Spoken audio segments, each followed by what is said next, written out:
agar puyuh tak dapat lari. Karena jawaban salam kurang semangat, saya ulangi sekali lagi. Boleh Ibu? Assalamualaikum warahmatullahi wabarakatuh.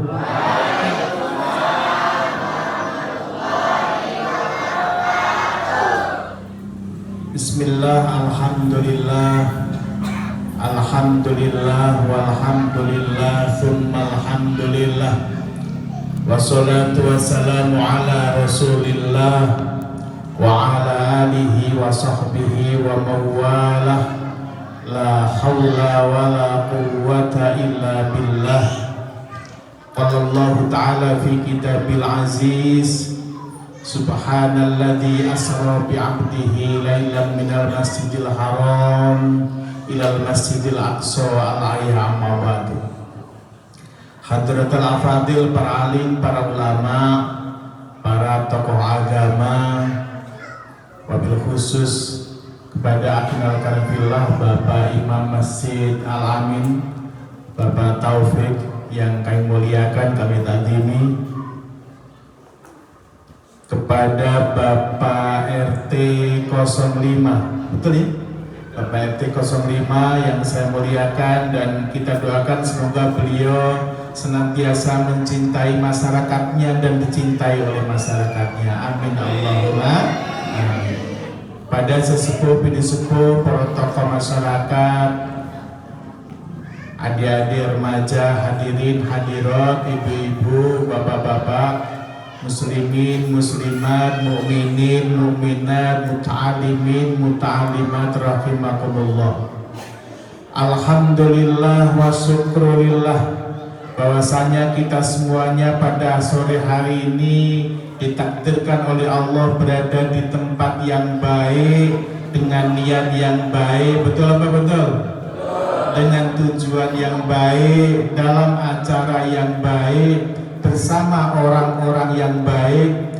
Mudah-mudahan kumpulnya kebaikan-kebaikan ini benar-benar menjadi catatan sebagai amalan sholihan makbulan indallah. Amin Allahumma amin Allahumma. Mudah-mudahan semangatnya ngaji pada sore hari ini kita semuanya mendapat berkah dari Allah Subhanahu wa taala. Berkah hidupnya, amin.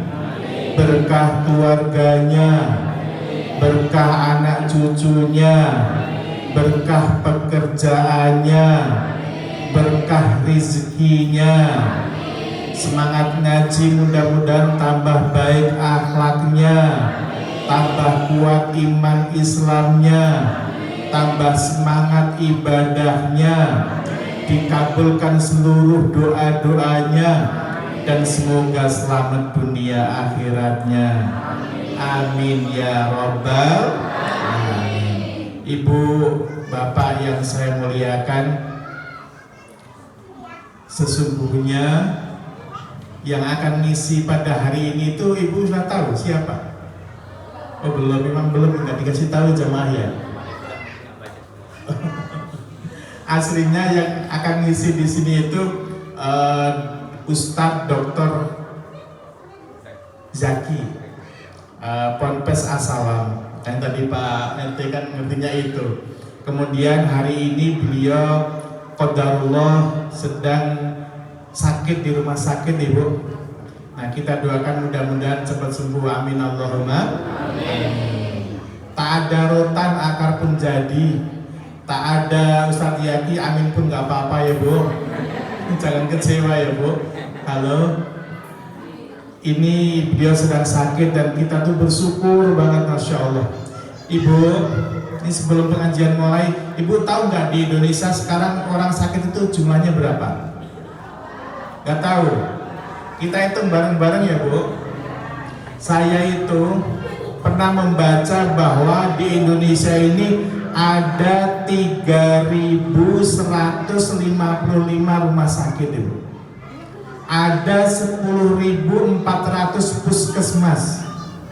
Kalau saya ngitung Pak RT, andai kata satu rumah sakit dihuni oleh 100 orang yang sedang sakit, itu sudah 300.000 orang yang sakit di rumah sakit. Kalau satu puskesmas diisi orang sakit 50.000, itu 50 orang, itu sudah jumlahnya 500.000 orang yang sedang sakit di puskesmas. Semoga Allah sembuhkan semuanya, amin. Saudara-saudara kita dimanapun berada yang hari ini sedang sakit, mudah-mudahan Allah ganti sakitnya dengan kesembuhan dan kesenangan, amin Allahumma. Itu baru yang sakit di rumah sakit dan puskesmas. Masih ada yang sakitnya itu berobat jalan, betul? Ada yang berobat di alternatif, ada yang dirawat di rumah saja, itu banyak banget.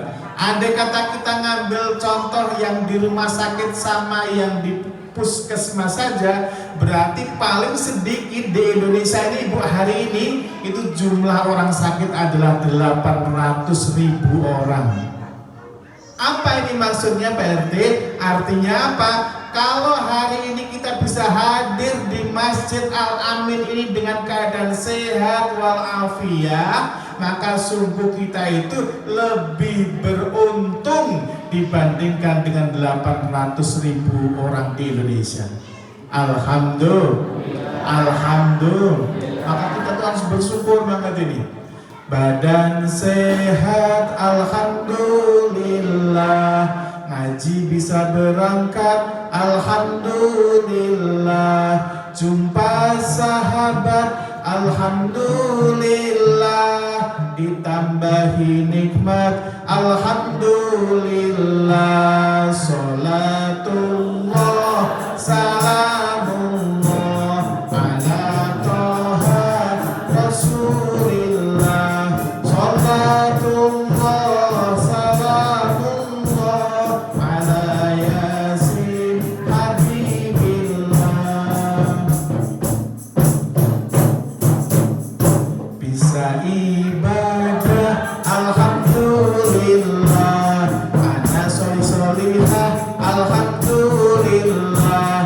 Keluarga sakinah, alhamdulillah. Ditambah anugerah, alhamdulillah. Salatullah, salamullah ala Toha Rasulillah. Salatullah, salamullah ala Yasin Habibillah. Sallu ala Nabi Muhammad. Jadi Ibu, yang pertama kula jenengan kita semuanya harus memperbanyak alhamdulillah. Kata para ulama itu Bapak Ibu, nikmat itu dibagi menjadi dua kelompok besar. Apa itu Pak Amin? Yang pertama nikmat Allah yang disebut dengan daf'ul bala. Yang kedua nikmat Allah yang dinamakan jalbul manfaah. Nikmat Allah daf'ul bala itu apa Pak Amin? Nikmat Allah yang dinamakan daf'ul bala itu adalah nikmat Allah yang diberikan kepada kita berupa kita dihindarkan dari musibah-musibah. Ini nikmat Allah yang harus kita syukuri, alhamdulillah.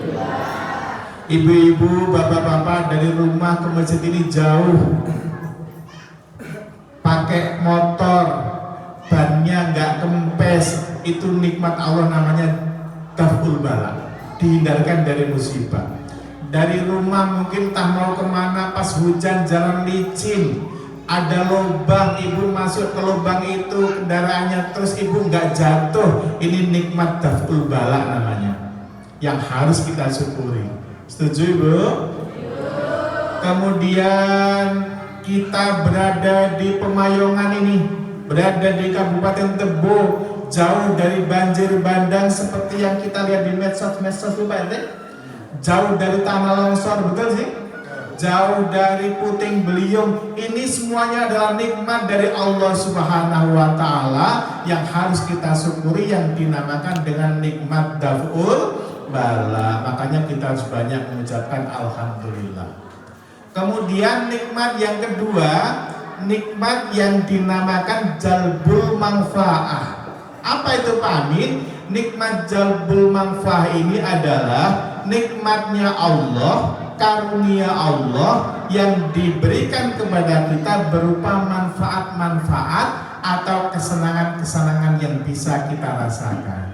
Seperti badan sehat, alhamdulillah. Seperti tadi kita sholawatkan tadi, kita bisa ngaji dengan kawan-kawan kita, nggak bertengkar. Di sini semuanya sampai seger banget. Ini kan suasana seger banget nih, Bu. Halo Ibu. Bu. Ini Masya Allah, satu senang banget. Di sini itu Ibu, udaranya sejuk. Betul nggak betul?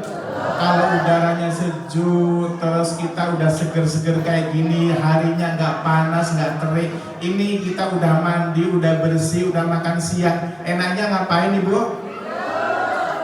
Enaknya ngaji gitu loh. Kok tidur itu loh, kita sedang ngaji tuh. Ini warganya Pak RT 05 itu bilang. Enaknya kita ngaji, seneng-seneng ngaji kayak gini. Jadi Ibu, nikmat luar biasa. Diberi kesehatan, jangan lupa syukurnya. Diberi kenikmatan, jangan lupa syukurnya. Ditambah kesehatan, harus tambah syukurnya. Ditambah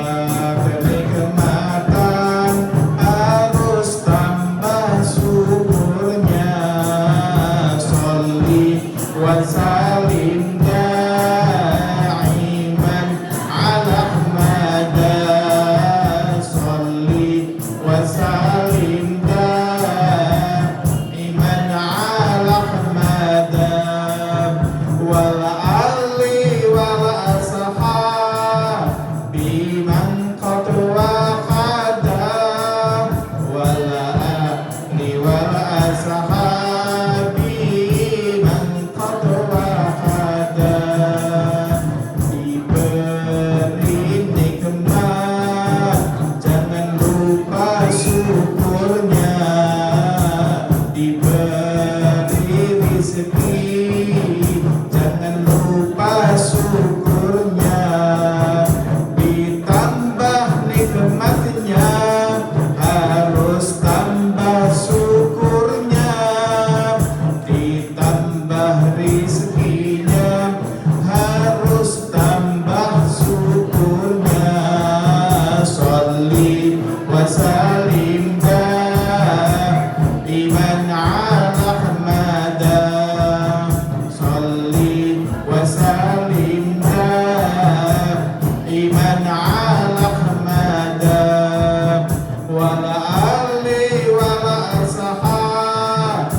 punya pangkat jabatan harus disyukuri, usahanya lancar harus disyukuri, naik pangkat jabatan harus tambah syukurnya, usahanya tambah lancar harus tambah syukurnya.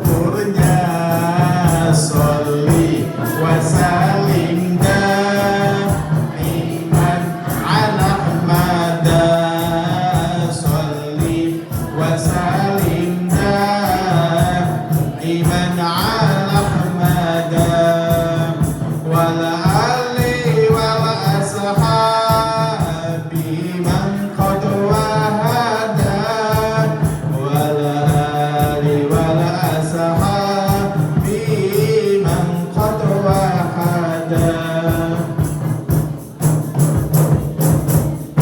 Sallu ala Nabi Muhammad.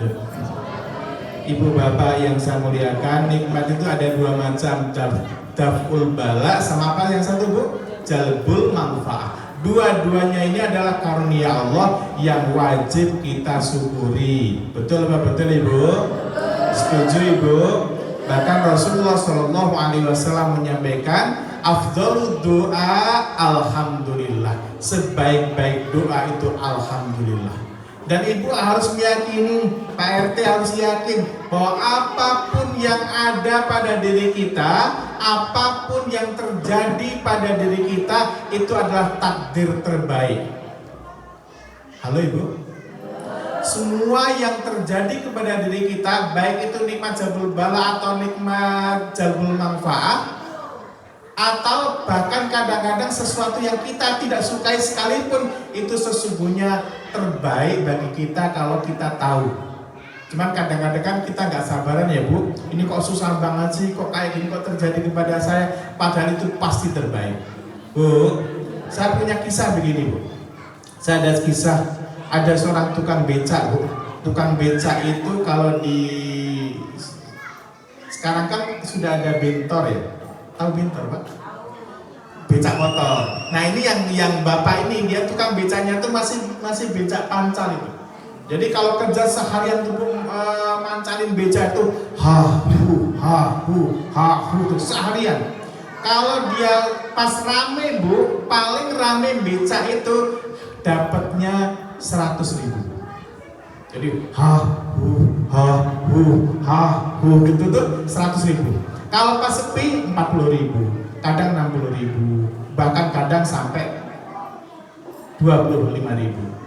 Hari Kamis ibu, ini kisahnya begini. Hari Kamis itu istrinya bilang gini, Pak, anak kita yang namanya Sari itu dia sedang kuliah di luar kota bu. Katanya hari Senin besok itu akan ujian tengah semester dan harus bayar biaya ujian plus tunggakan yang kemarin itu jumlahnya 1.500.000. Kalau Sari tidak membayar uang tengah semester 1.500.000, maka Sari tidak boleh ujian. Nah bapaknya ini kan bingung Pak. Hari Jumat, padahal hari Kamis itu telepon itu, terus Jumat, Sabtu, Ahad, tinggal waktunya 3 hari. Kalau becak berapa ratus ibu dapatnya? 100 berarti 300 kan? Akhirnya bapaknya ini mikir terus, ini uang dari mana 1,5 juta. Sekarang hari Kamis, besok Jumat, Sabtu, Ahad. Saking mikirnya itu bu, akhirnya dia lemes, ngedrop dan masuk angin. Sakit bapak ini. Nah istrinya bilang, Pak, bapak ini kenapa malah sekarang sakit? Sari itu gimana bisa nggak bisa ujian? Bapak nggak bisa beca, bapak kenapa sih harus sakit banget?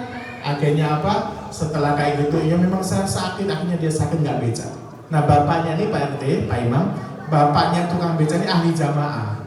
Jadi dia nggak sholat Jumat, kemudian malam Sabtunya nggak ke masjid, malam Ahadnya nggak ke masjid. Akhirnya apa?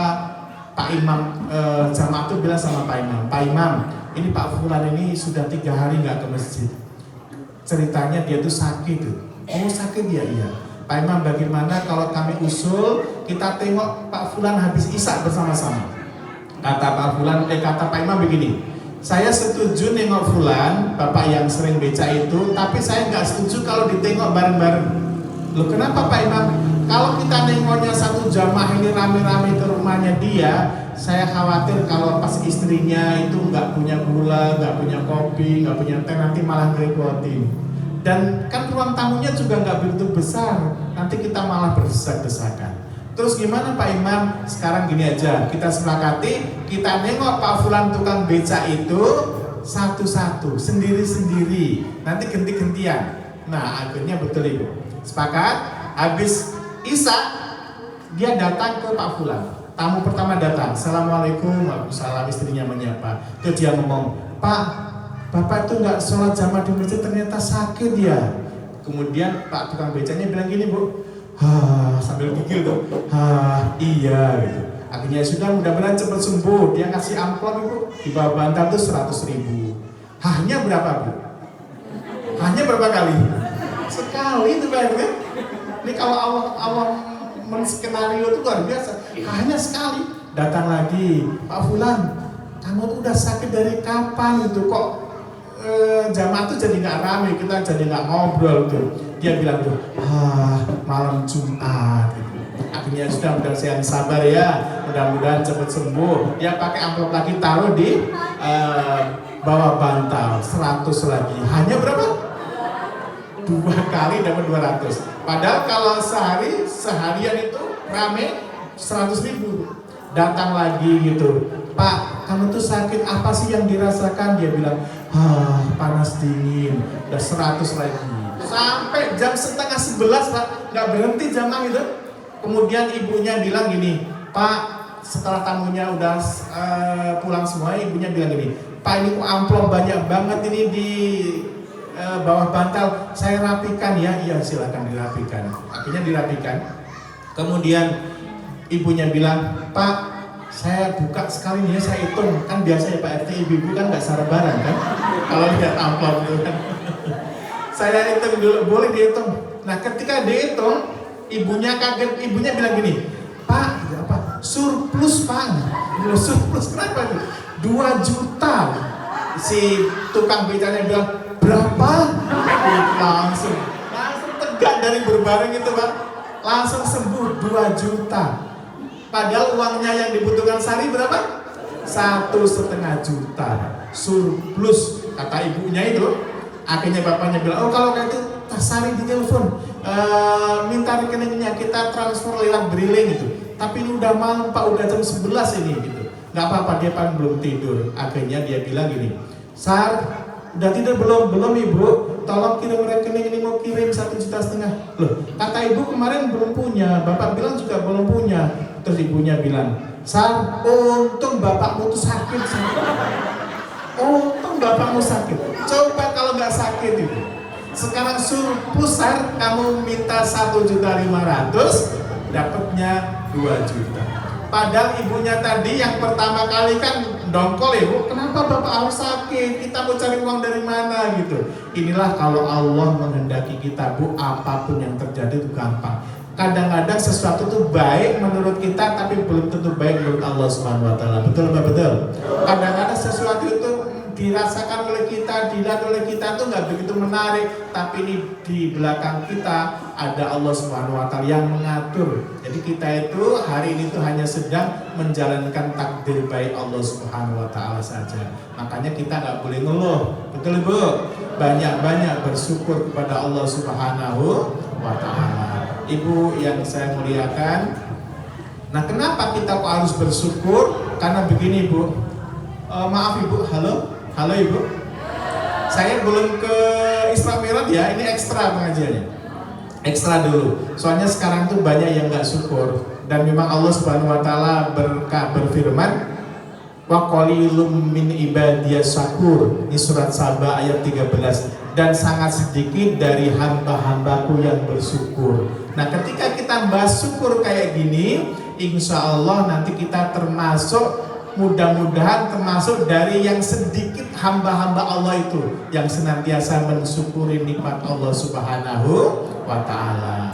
Ibu yang saya muliakan, karena syukur itu sesungguhnya bukan masalah kita punya uang banyak atau tidak. Syukur itu bukan seberapa banyak kita punya sesuatu, tapi seberapa banyak kita mengetahui bahwa ini adalah karunia dari Allah Subhanahu wa taala. Syukur itu hanya di pikiran saja, Ibu.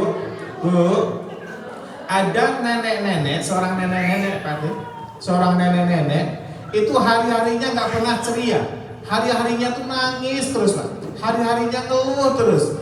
Ketika ditanya, Nek, kenapa kamu tuh hari-hari kok ngeluh terus? Kenapa sepertinya nggak pernah bahagia?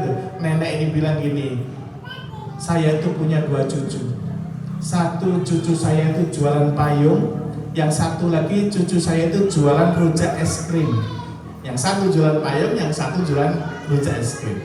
Terus neneknya bilang gini, saya tuh kalau pas hari hujan, itu saya tuh teringat kepada cucuku yang jualan payung. Kasihan banget ya gitu.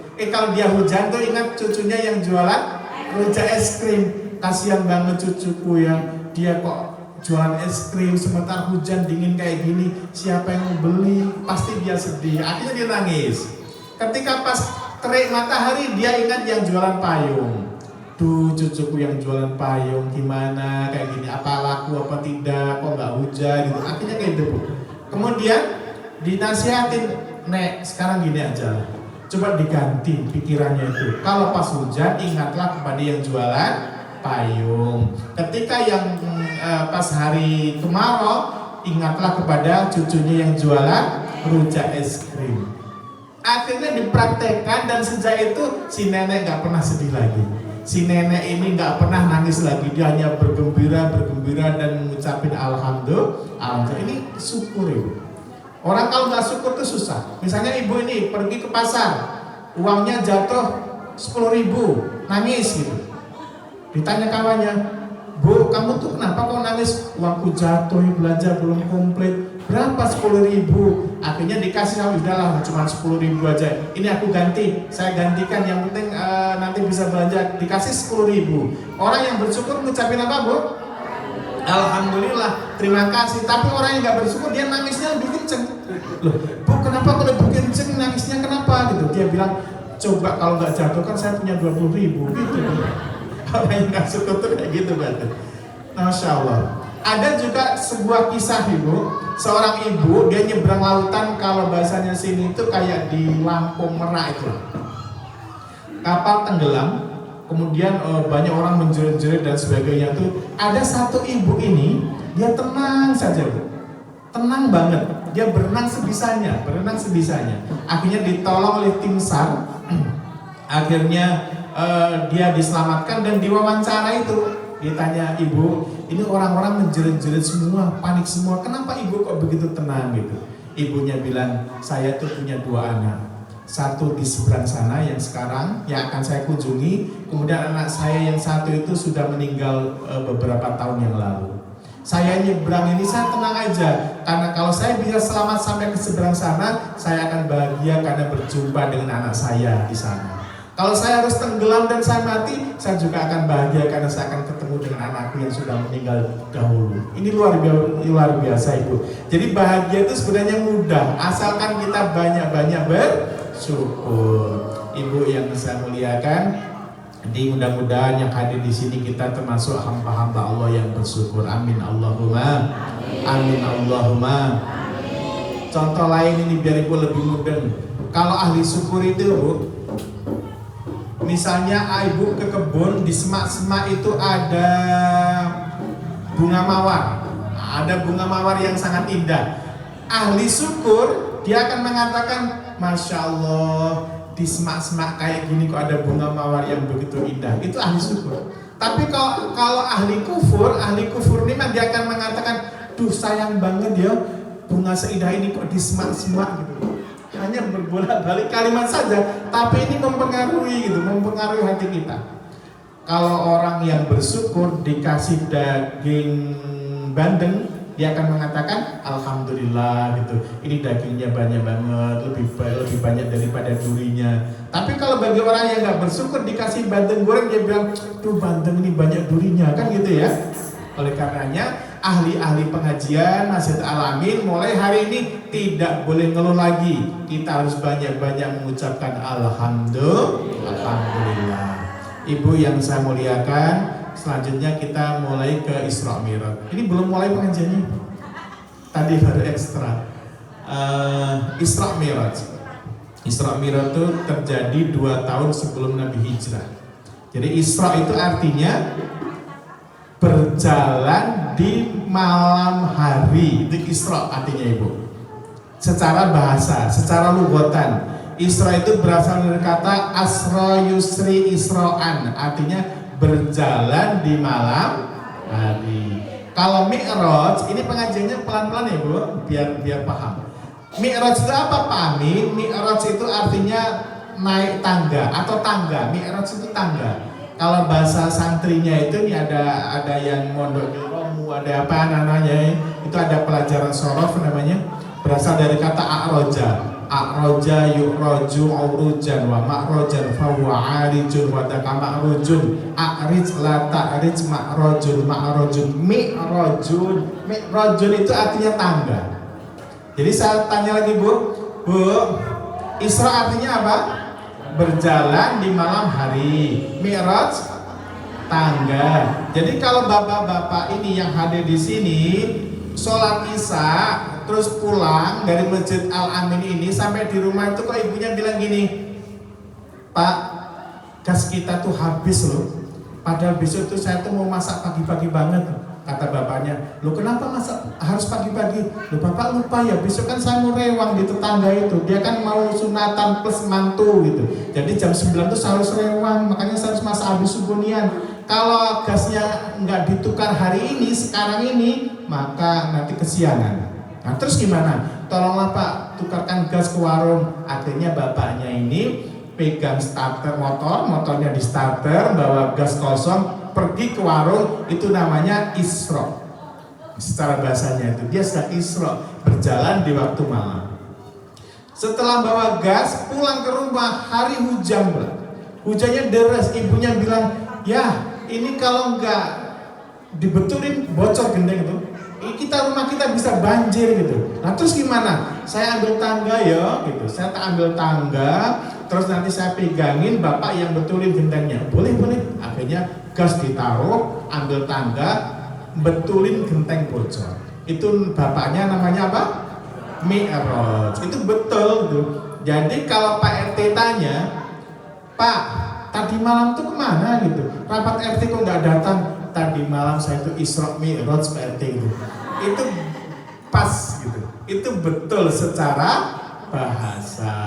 Nah kalau secara istilah Isra Mi'raj itu adalah al-Isra'u kana bil jasadi wa ruhi yaqadatan la manaman minal masjidil haram ilal masjidil aqsa. Itu Isra. Isra itu adalah perjalanan Nabi dengan jasad dan ruh, dengan sadar dan tidak mimpi. Jadi kejadiannya ini seluruhnya Pak, tidak hanya mimpi. Dan perjalanan dari Masjidil Haram ke Masjidil Aqsa.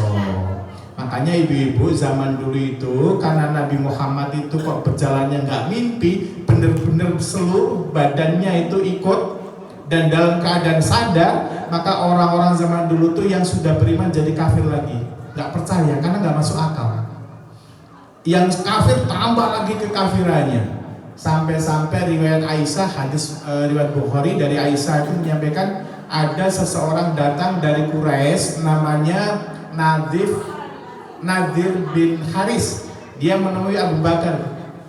Abu Bakar, ya, apakah kamu percaya kepada Muhammad, omongannya Muhammad? Iya, saya percaya. Apakah kamu percaya Abu Bakar bahwa Muhammad itu dia melakukan perjalanan dari Mekah ke Palestina? Mekah ke Palestina, ini bayangin Bu, Mekah ke Palestina ditempuh hanya setengah malam saja. Apakah kamu percaya? Abu Bakar percaya. Saya percaya. Kemudian dia mengatakan, Abu Bakar, kamu kan tahu Mekah Palestina itu jaraknya itu 1.500 kilo. Bu, kalau kita ke Yogyakarta, dari sini ke Yogyakarta ke titik nol itu baru 1.360-an 5 kilo tuh berarti. Kalau Mekah ke Palestina itu 1.500 kilo. Jadi jauh banget, sampai ke Bali atau sampai ke NTB mungkin gitulah. Jauh banget. Dari sini sampai lewat lintas timur ke Jogja itu belum nyampe 1.500 kilo. Ibu bapak yang saya muliakan, akhirnya apa? Kamu kan pernah ke Palestina. Kamu tuh kan pernah ke Masjidil Aqsa. Kita berjalan dari Mekah ke Palestina itu, wahai Abu Bakar, memerlukan waktu 40 hari pakai unta. Kalau untanya capek, untanya nggak sehat, bisa 50 hari. Ini Muhammad mengatakan setengah malam saja. Apakah kamu percaya? Abu Bakar mengatakan, iya saya percaya. Saya percaya jikalau yang ngomong itu Muhammad, bahkan lebih dari itu. Dari dunia barat sampai dunia timur, kalau yang ngomong Muhammad ditempuh dalam waktu saatan, 1 jam saja, saya Abu Bakar langsung percaya. Makanya Abu Bakar disebut sebagai as-siddiq. Ini pertama-tama kali asbabul wurudnya, kronologinya Abu Bakar disebut as-siddiq karena yang pertama-tama membenarkan peristiwa Isra Mi'raj. Bu, bapak yang saya muliakan, pelajaran yang pertama apa dari sini? Pelajarannya kita harus seperti Abu Bakar, bapak ibu. Seperti Abu Bakar, bagaimana Pak Amin? kita harus yakin apapun yang datang dari Allah, apapun yang datang dari Rasulullah, artinya apapun yang ada dalam Quran ini, apapun yang datang dari hadis Nabi, kita wajib percaya 100%. Setuju?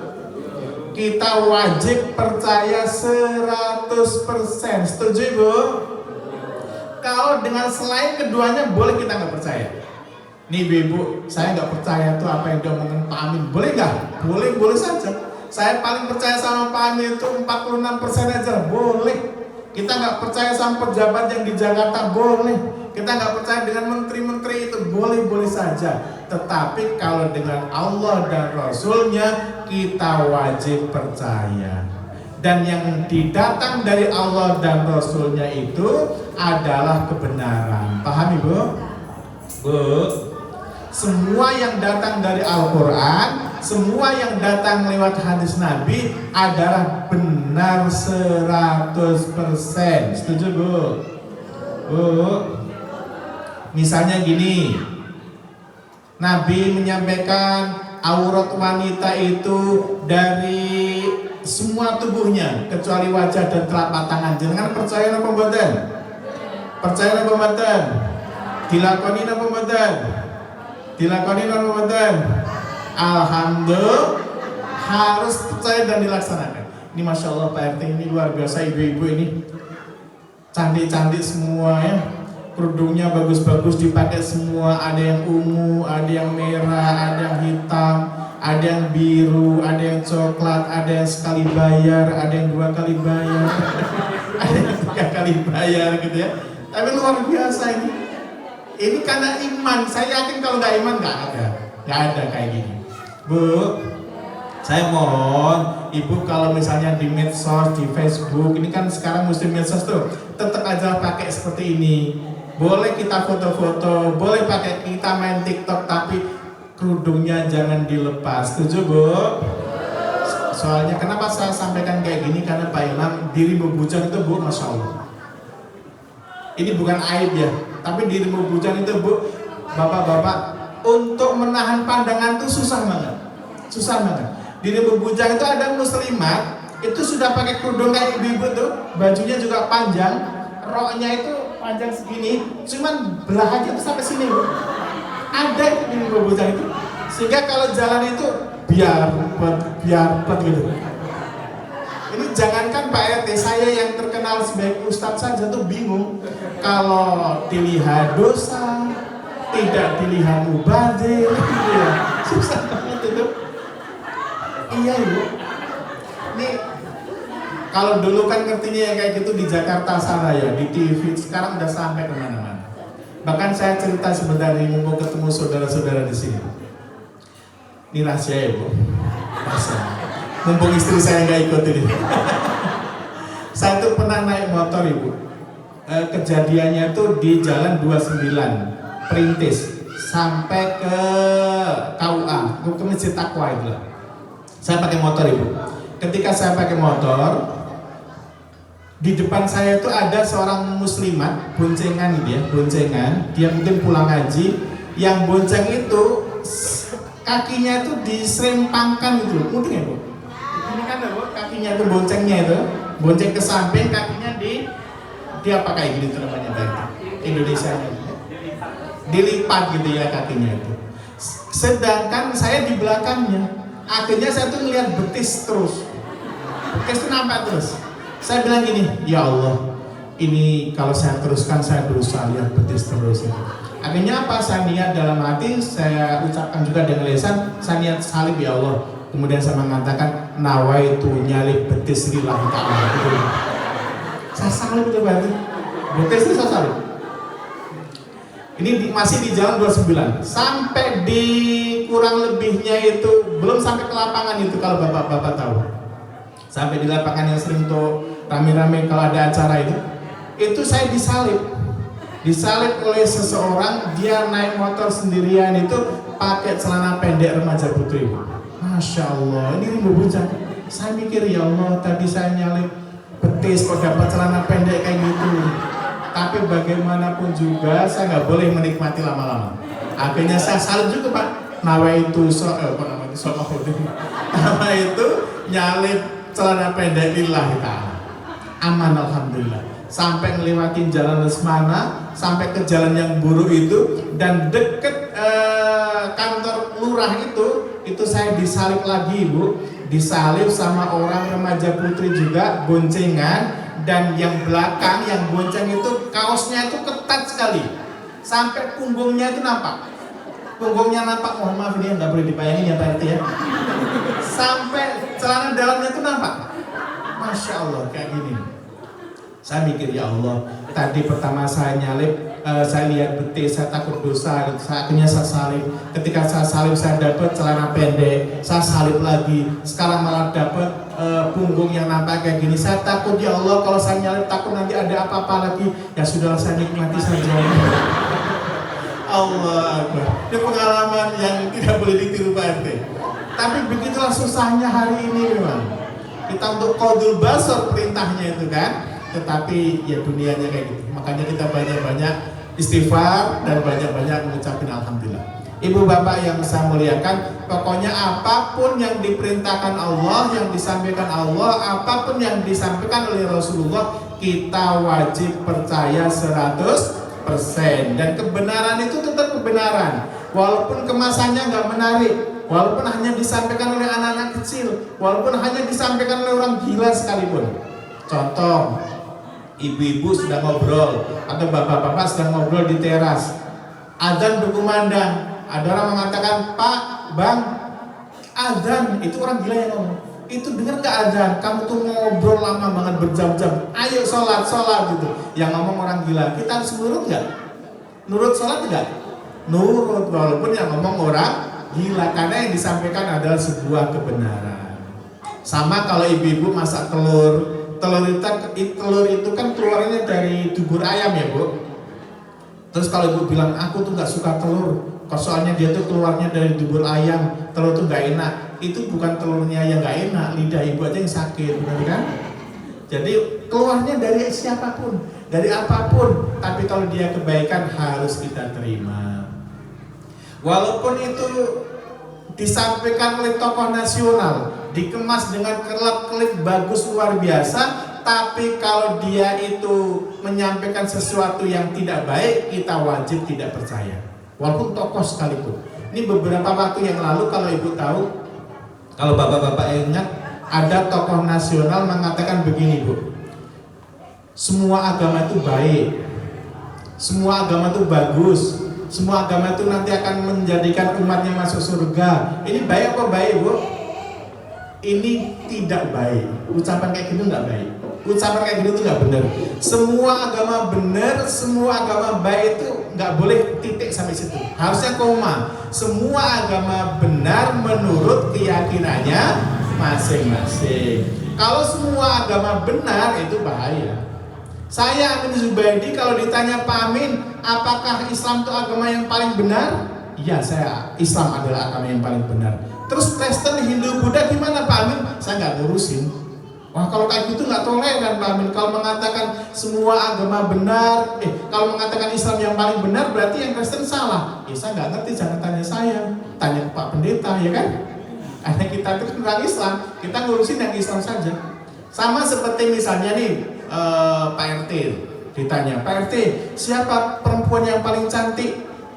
Pak RT jawab, istri saya dong, saya udah nikah 20 tahun, saya nikahin istri saya 20 tahun. Terus apakah ibu-ibu mau demo? Oh berarti Pak RT mengatakan kami jelek semua ya? Gitu kan enggak ya kan? Jadi kita mengatakan Islam yang paling benar bukan berarti kita nyalah-nyalahin mereka. Inna dinna indallahil Islam, agama yang diridhoi di sisi Allah menurut kita, menurut Al-Quran itu adalah Islam. Yang lainnya kita nggak akan ngurusin. Yang penting kita saling hormat menghormati, saling cinta mencintai dalam masyarakat sepanjang lakum dinukum waliyadin. Yang penting kita akur damai gitu. Tapi kalau ibadah nggak boleh. Kalau misalnya kayak gini Bu, kalau bagi ibu-ibu, bapak-bapak saya rasa udah aman. Tapi kalau ada orang dicekokin semua agama benar, semua agama bagus, ini anak-anak remaja kita nih yang bahaya berarti. Dia masih labil. Nanti akhirnya apa? Karena dia menganggap semua agama benar, maka pas Isra Mi'raj dia ikut Isra Mi'raj pas hari Rajab. Kemudian pas bulan Maulid ikutan Maulid. Nanti pas Desember ikutan Natalan. Waisak dia ikutan Waisak. Apalagi nyepi dia nyepi, ikutan nyepi. Cung, misalnya kakeknya. Kenapa kamu ikut semuanya? Kan semua agama benar, kan gitu akhirnya. Ini sangat bahaya. Itu namanya nggak punya prinsip. Betul betul. Nah, kalau dalam tumbuh-tumbuhan, dalam sayuran yang nggak punya prinsip itu sayur apa, Bu? Sayur tauge, bener Bu. Sayur tauge itu, Bu, dia nggak punya prinsip. Sayur tauge itu kemana-mana ikut aja. Orang bikin gado-gado tauge ikut. Orang bikin rawon tauge ikut. Orang bikin tahu sumpel kadang-kadang tauge ikut. Orang bikin soto tauge masuk. Orang bikin ketoprak tauge ikut juga. Makanya tauge itu nggak punya prinsip. Karena tauge nggak punya prinsip, semua tauge itu nggak ada yang lurus, Ibu, bengkok semuanya. Kalau Ibu nggak percaya, beli tauge 2 kilo ditaruh di lantai itu Pak RT, itu nggak ada yang lurus, bengkok semua. Nah, kita muslimin muslimat nggak boleh bermental tauge, harus tegas sekali la ilaha illallah selamanya sampai mati, tetap la ilaha illallah. Yang penting kita hidup rukun, misalnya sini harus ada yang non muslim, sini harus ada yang Hindu, nggak apa-apa, tapi kita saling menghargai, saling menghormati, saling menyadari keyakinannya masing-masing. Yang penting itu kok, nggak saling menghina. Kalau saling menghina itu susah. Dulu tuh pernah, Bu, saya kan wakil ketua FKUB. Dulu tuh ada perkumpulan antar agama, Pak, antar pemuda agama, tokoh-tokoh agama di kota besar. Ada Kristen, Hindu, pokoknya semuanya ada. Nah, pas mau ke ruang pertemuan tuh harus naik bis. Dan itu nunggu bis.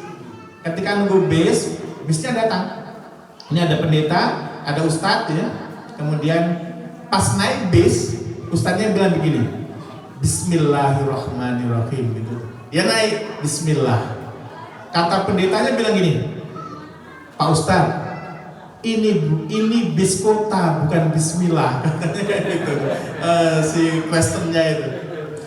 Akhirnya diam aja ustadznya, terus duduk di bangku yang sama tuh ustadz dengan pendeta itu.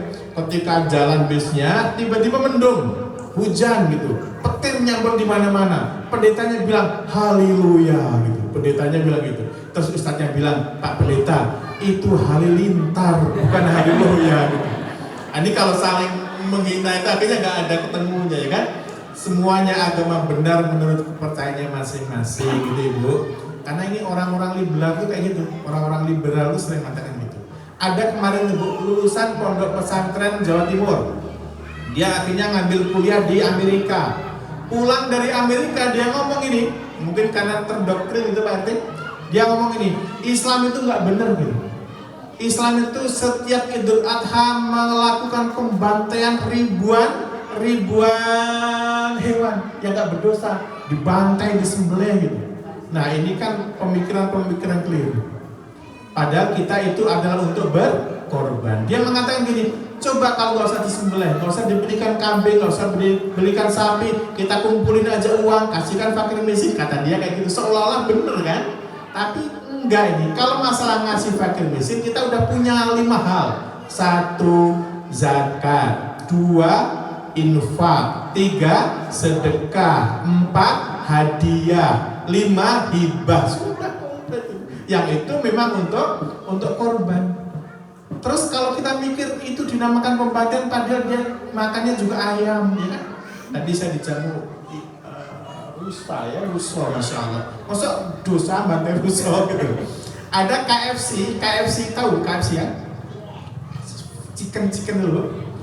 KFC saja itu dalam 1 tahun itu motong ayam 1 miliar ayam seluruh Indonesia.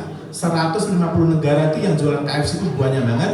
Kemudian dipotongnya ayam 1 miliar ayam. Kenapa dia nggak mengatakan dia pembantaian gitu?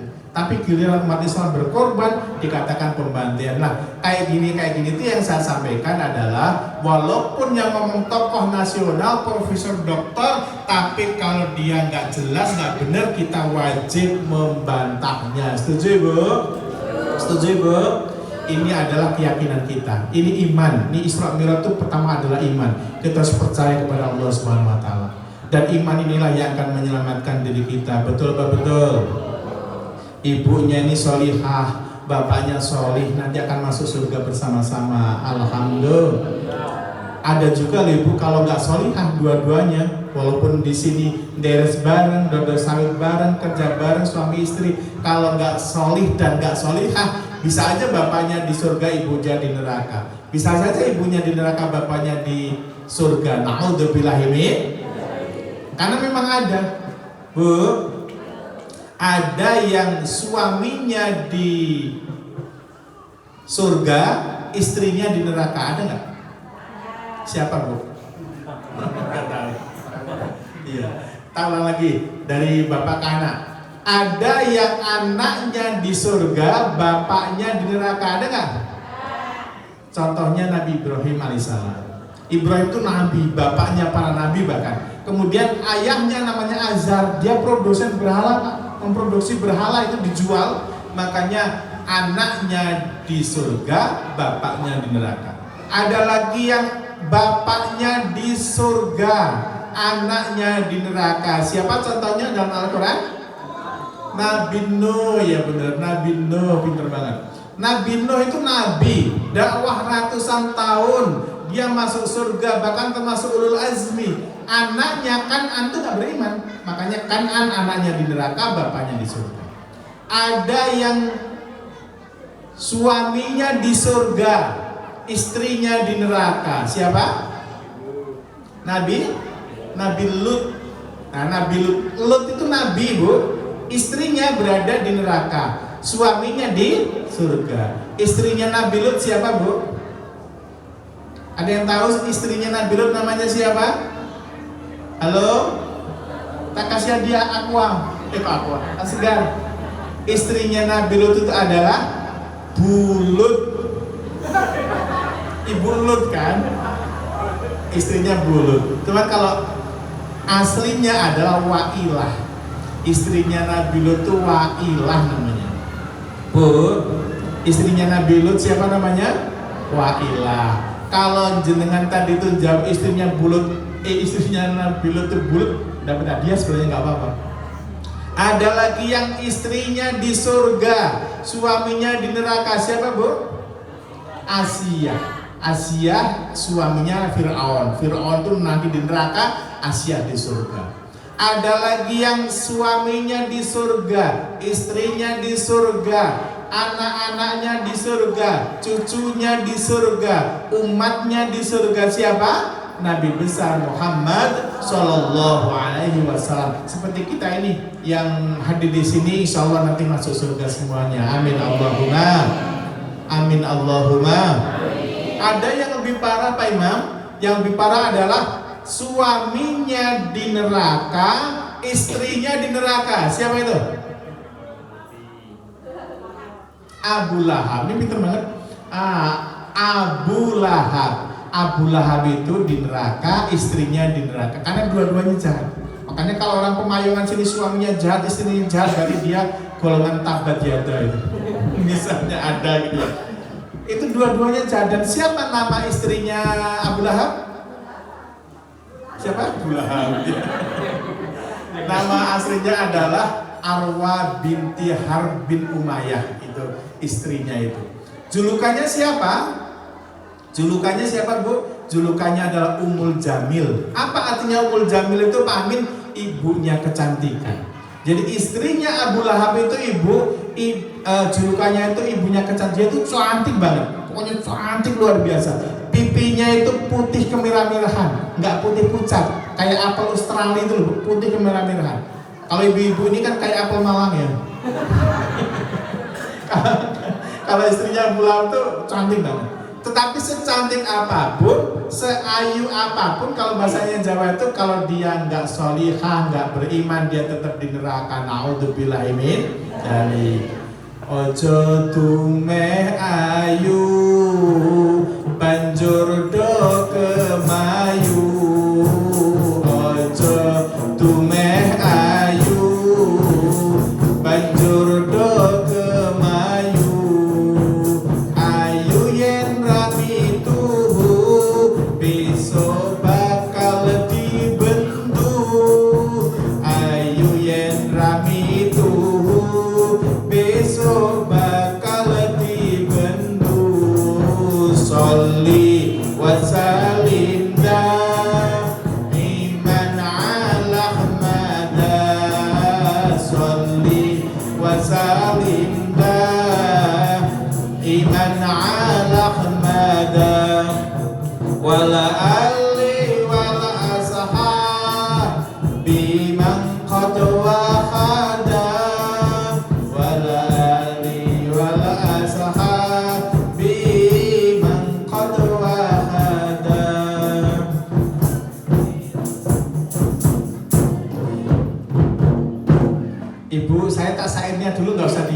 hadroi ya. Nanti kalau pas sholawatan hadroi. Izin Pak RT kita pakai bahasa Perancis sebentar ya.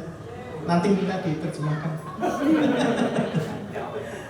Nanti kita diterjemahkan. Ojo tumeh ayu banjur do kemayu. Ojo tumeh ayu banjur do kemayu. Eling tuamu empong peyot ora payu. Eling tuamu empong peyot ora payu. Sholli wa salim daiman ala Ahmad. Sholli wa salim daiman ala Ahmad. Wal ali wal ashabi man qad waqada. Wal ali wal ashabi man qad waqada.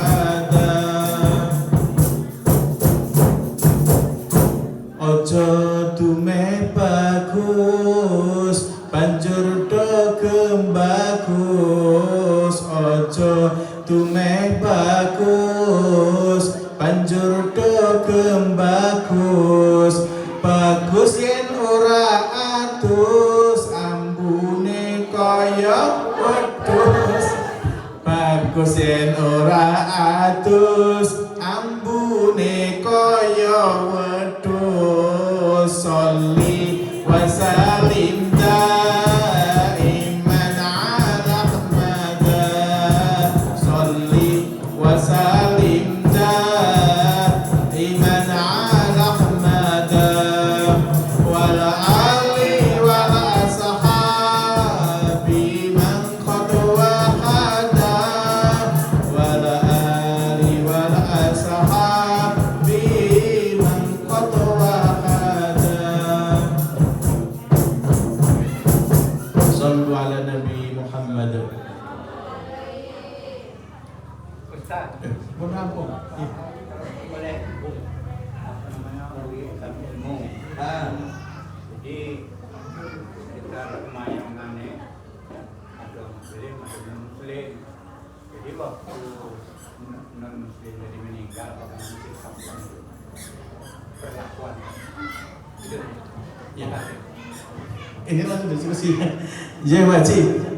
Ketika ada non muslim meninggal, gitu ya, kita takziah boleh takziah. Yang tidak boleh itu adalah apa namanya, pengurusan jenazahnya, ikut doanya itu tidak diperbolehkan. Kalau ada orang non muslim misalnya melahirkan, kita boleh tilik itu apa kan? Jenguk gitu kan, mereka punya gawe, mereka sakit, kita tengok. Bahkan kalau kita kurban, kita ada kurban di sini nih, dagingnya boleh kita kasih ke mereka, gitu. Pokoknya boleh semua kok, asalkan yang penting itu pas ibadahnya, pas natalannya, pas apa namanya gitu ya. Pokoknya alam mereka kita gitu, gitu ya Cia, insyaallah. Sallallahu ala Nabi Muhammad. Ibu bapak yang saya muliakan, kok sudah jam 4 ya, masya Allah. 5 menit lagi ya Bu. Bu, masih semangat? Yang agak cepat saja berarti. Kok lama tadi saya udah lama ya? Allah Akbar. Isra Mi'raj tadi yang pertama banget tadi kita memperbanyak syukur alhamdulillah. Yang kedua kita meyakini yang datang dari Allah dan Rasulnya harus yakin 100%. Yang ketiga, ini peringatan hari ini adalah Isra Mi'raj itu Bu. Ini banyak di luar logika kita, di luar akal kita. Jadi kalau kita bahas lebih rinci sebenarnya pembahasan itu panjang banget. Saya kasih judul-judulnya saja ya Bu. Ada 4 dimensi waktu ketika Rasulullah SAW menjalankan Isra Mi'raj. Pertama adalah dinamakan alam nasud. Perjalanan Nabi dari Mekah ke Palestina itu dinamakan alam nasud, alamnya manusia. Nabi mampir di Madinah, Nabi mampir di Tursina, kemudian Nabi ke Masjidil Aqsa, itu namanya alam nasuh. Yang kedua, alam malakut. Alam malakut itu ketika Nabi naik itu malakut, alam malakut. Alam malakut itu apa Pak Amin? Nabi ketemu dengan nabi-nabi terdahulu. Di langit pertama Nabi ketemu dengan Nabi Adam alaihissalam. Di langit kedua Nabi ketemu dengan Nabi Isa dan Nabi Yahya. Dan di langit ketiga Nabi ketemu dengan Nabi Yusuf alaihissalam. Di langit keempat Nabi ketemu dengan Nabi Idris alaihissalam. Di langit kelima Nabi ketemu dengan Nabi Yusuf. Di langit ke-6 Nabi ketemu dengan Nabi Musa. Di langit ke-7 Nabi ketemu dengan Nabi Ibrahim. Ini namanya alam malakut, alam yang tidak bisa kita cerna kecuali dengan keimanan kepada Allah Subhanahu wa Ta'ala. Yang selanjutnya adalah alam Jabarut. Alam Jabarut itu apa Pak Amin? Nabi ketika Mi'raj itu melihat surga, melihat neraka, melihat orang yang sedang disiksa kayak gini, melihat orang yang mendapatkan pahala yang luar biasa gitu. Itu namanya alam Jabarut, alam kekuasaan Allah Subhanahu wa Ta'ala. Lagi Nabi naik lagi dari Sidratul Muntaha ke Mustawa, itu namanya alam Lahud. Alam Lahud itu adalah alam ketuhanan, alam keilahiyahan yang malaikat aja nggak sanggup naik ke sana Pak, kecuali manusia agung Nabi Muhammad Sallallahu Alaihi Wasallam. Nah pelajarannya bagi kita apa Pak Amin? Pelajarannya bagi kita ibu, karena Allah itu maha kuasa atas segala sesuatunya, makanya kita harus bersandar kepada Allah Subhanahu wa Ta'ala. Kalau ada masalah-masalah apapun ibu, nggak usah baperan, nggak usah khawatir, pokoknya deket saja kepada Allah Subhanahu wa Ta'ala, insya Allah masalah akan diselesaikan. Setuju? Setuju? Dulu itu ibu, ketika di pesantren, saya tuh dikasih wejangan sama kiai saya, Min, kalau besok kamu keluar pesantren, kalau kamu hanya kepingin punya kendaraan, kalau kamu hanya kepingin punya bisnis, kalau kamu hanya kepingin punya rumah, kalau kamu hanya kepingin punya pohon pisang, nggak usah. Kalau kamu hanya kepingin pisang, nggak usah nanam pisang, kelamaan. Terus gimana Pak Yai? Deketi saja orang yang punya pohon pisang, kamu akan dikasih. Kalau kamu ingin punya yang tadi saya sebutkan itu, deketi saja Allah Subhanahu wa Ta'ala yang punya segala-galanya. Saya pernah lihat video ibu. Video itu ada elang berkelahi dengan ular. Elang itu berkelahi dengan di bumi, di tanah. Elangnya hampir kalah karena dililit oleh ular itu. Nah, akhirnya apa? Elangnya dengan cekatan membawa ular ini ke udara, membawa ular ini ke langit. Medan tempurnya yang tadi di darat dibawa, dipindahkan ke udara, dipindahkan ke langit. Akhirnya apa? Ular tidak menguasai medan tempur. Ular kehabisan nafas, nggak bisa bernafas. Akhirnya dengan mudah elang mematuk-matuk ular itu dan ular jatuh berantakan. Artinya apa ibu bapak yang saya muliakan? Kalau kita punya problem di bumi, problem dengan keluarga, problem dengan anak, dengan tetangga, dengan rekan kerja dan sebagainya, jangan bertempur di bumi, tapi alih medan pertempuran kita langitkan masalah kita menangis kepada Allah di malam hari gitu. Biar nanti Allah yang akan ambil alih persoalan-persoalan kita. Paham ibu? Paham ya? Jadi nggak usah kita bertempur sendirian, kita doa aja. Doa di waktu malam, ketika orang-orang sedang tidur, nangis di waktu duha, ketika orang-orang sedang sibuk nggak karu-karuan itu, nanti Allah yang akan menolong kita. Setuju? Setuju? Bu, Allah Maha Kuasa apa tidak? Allah Maha Kuasa apa tidak? Kita kuasa apa tidak? Tidak. Allah kuasa apa tidak?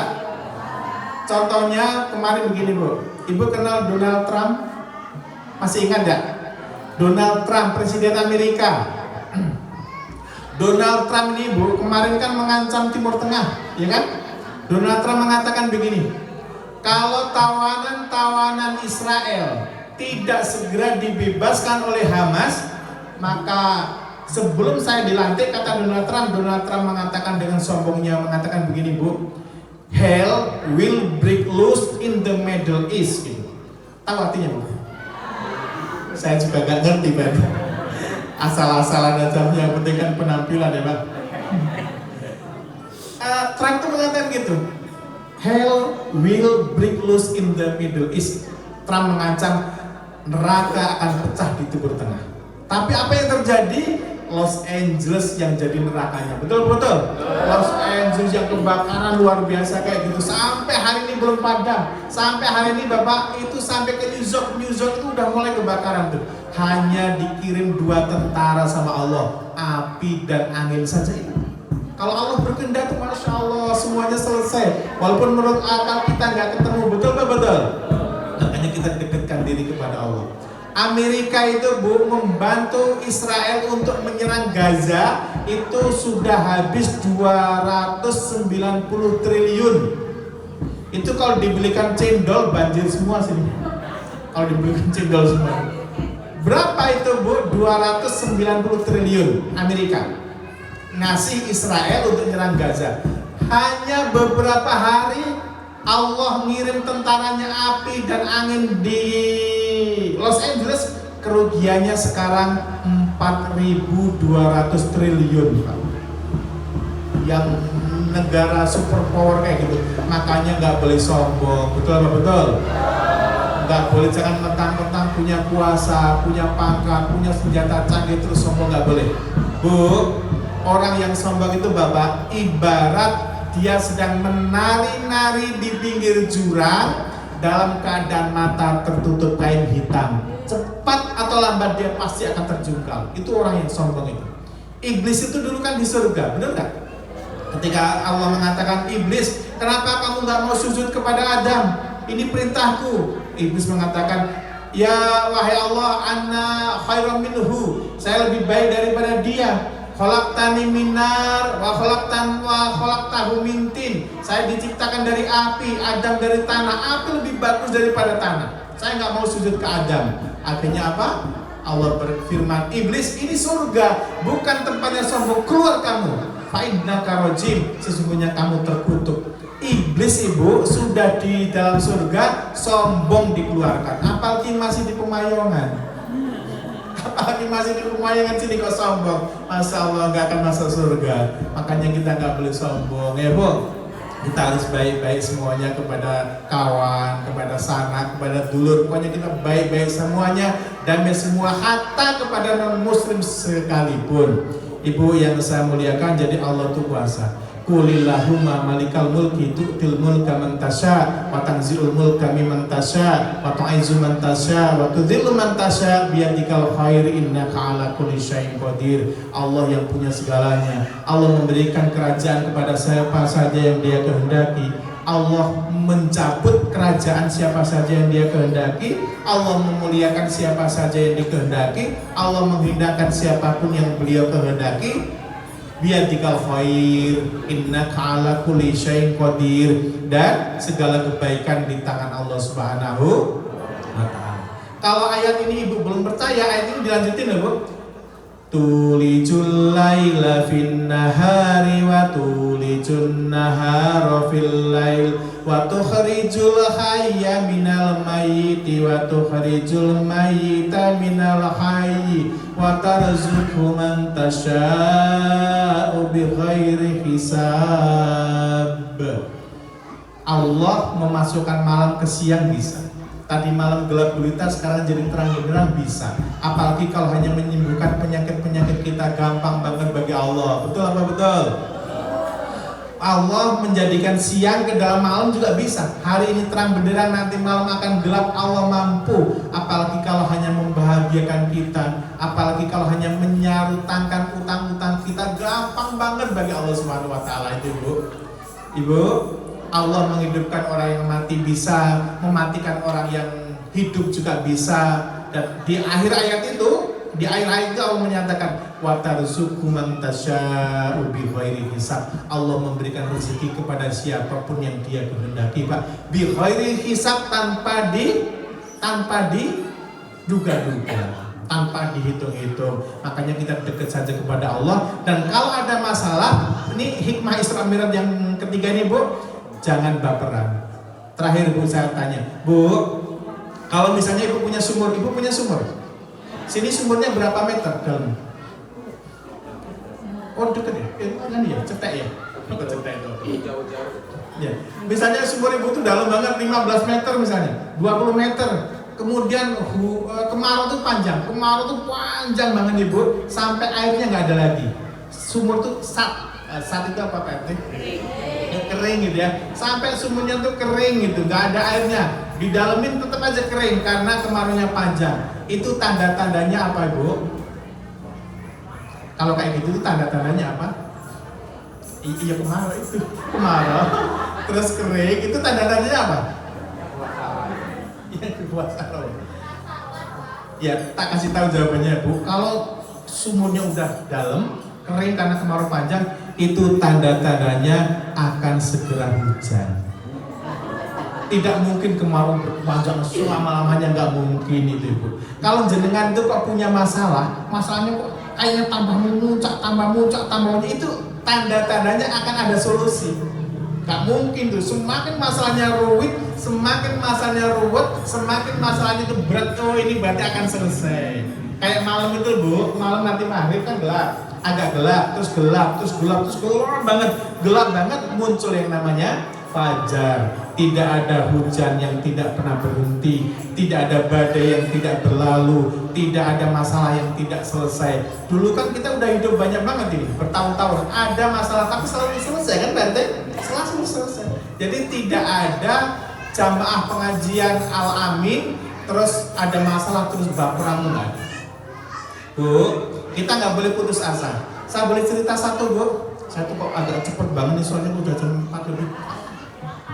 Bu, saya cerita gini, coba dengerin serius banget. Ada kucing bu,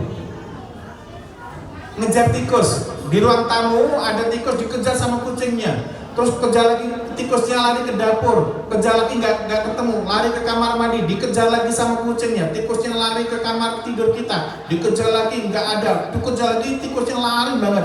Akhirnya kucingnya capek lelah. Terus kucingnya tuh ke dapur, dia sedih, dia ngambil pisau terus bunuh diri kucingnya. Kalau saya cerita kayak gini, ibu percaya nggak? Nggak percaya. Artinya bener harus nggak percaya. Kalau percaya kebangetan gitu kan. Artinya bu, kucing aja nggak putus asa gitu pak. Kucing itu nggak putus asa, apalagi kita yang punya iman itu. Makanya kita nggak boleh putus asa ya bu. Sebenarnya ini selanjutnya itu pembahasan tentang sholat, cuman kok karena Masya Allah ini sudah sore, besok ngundang lagi aja ya bu. Iya berarti kita besok itu kita kalau kesini langsung ke sholat aja. Karena puncak Isra itu ada sholat. Tapi intinya kenapa saya banyak bicara syukur, karena kita biar jadi orang-orang yang bahagia dunia akhirat. Amin Allahumma. Saya nanti malam itu masih ngisi di komplek perkantoran PT Wasesa ibu. Kalau mau ke sana boleh, tapi jangan ikut sekarang. Karena saya pengalaman bu, saya itu pengalaman loh Ci. Saya itu kan jamaah kayak gini, suatu hari dulu itu, saya ngomong, ibu saya mau melanjutkan pengajian di desa sebelah. Gitu. Ada nenek-nenek 3 itu ikut, mbah-mbah itu ikut. Pak Yai saya ikut, ini orang Jawa tuh berarti. Orang Jawa tuh, Pak Yai saya ikut. Akhirnya ikut masuk ke mobil lah saya tuh. Dia nenek-nenek 3, istri saya di depan, nenek-neneknya di belakang, di tengah 3. Nah pas saya turun ke pengajian selanjutnya, panitia tuh seneng gak karu-karuan. Alhamdulillah 4-4-nya punyainya hadir. Kalau ingat itu lucu ibu.